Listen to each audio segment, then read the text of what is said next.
الو حبيبي سجودي. هلو حبيبي علاوي، شلونك؟ الله يسلمك الله يخليك. اقول لك حبيبي، اليوم انا وحيدر قررنا نطلع ونروح نحتفل ونتونس، وراح نمر عليك حتى تروح ويانا. اي حبيبي هلا بيكم، ان شاء الله على ما توصلون تلقوني جاهز واقف لكم على الشارع ان شاء الله. ماشي حبيبي هلا ماشي. بيك هلا حبيبي.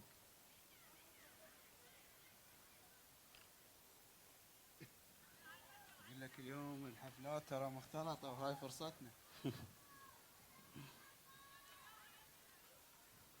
هاي شنو؟ شو لابس اسود؟ انا مو خابرتك وقلت لك نروح نطلع نتونس؟ شلونكم شباب، اخباركم؟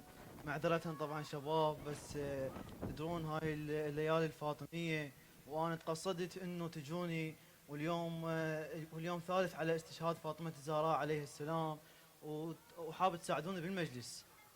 اهو مو قلت لك هذا معقد ما يسواه هيس. يا الله شباب، سلام عليكم. عليكم السلام ورحمة الله. ان شاء الله اليوم تشرفونا بالمجلس.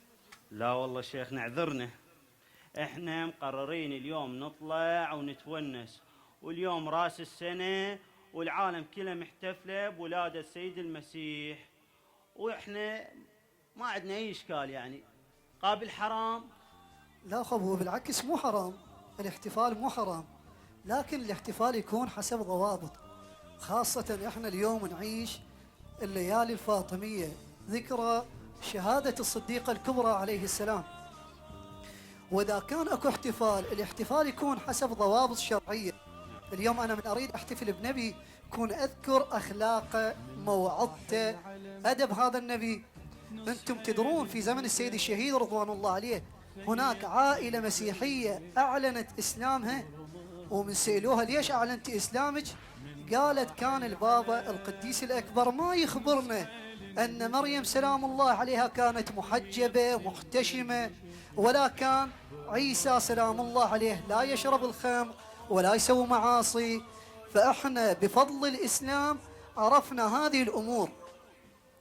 زين، هذا مو يجب علينا احنا كمسلمين نفتخر بهويتنا وانه احنا مسلمين لازم نحيي الليالي الفاطميه؟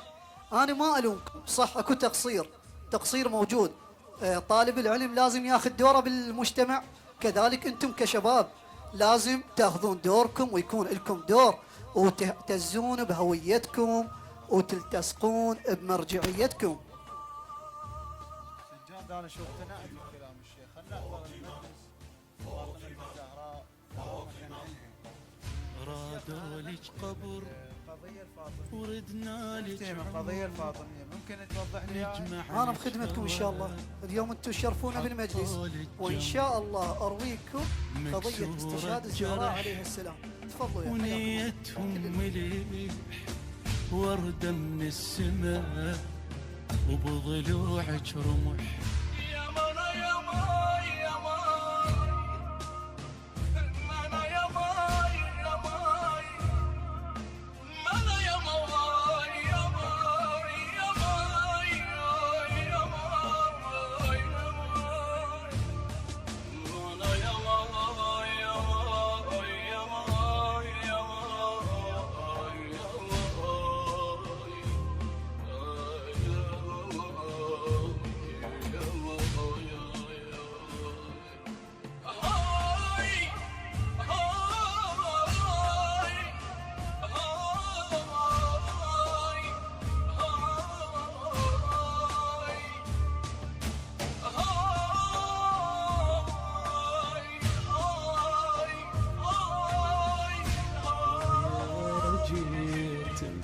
يلقيت عيني عليك،